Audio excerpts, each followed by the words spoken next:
lice svoje, očisti bezakonje moje. Operi me dobro od bezakonja moga i od greha moga očisti me. Jer bezakonje svoje znam i greh je moj stalno predamnom. Tebi jedino me zgreših i zlo pred tobom učinim, da budeš pravedan u rečima svojim i čist u sudu svom.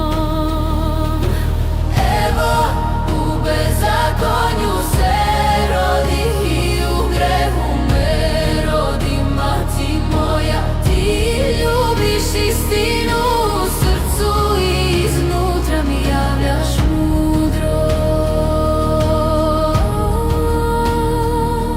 Pokropi me isopom i očistit ću se, operi me i bit ću belji od snega.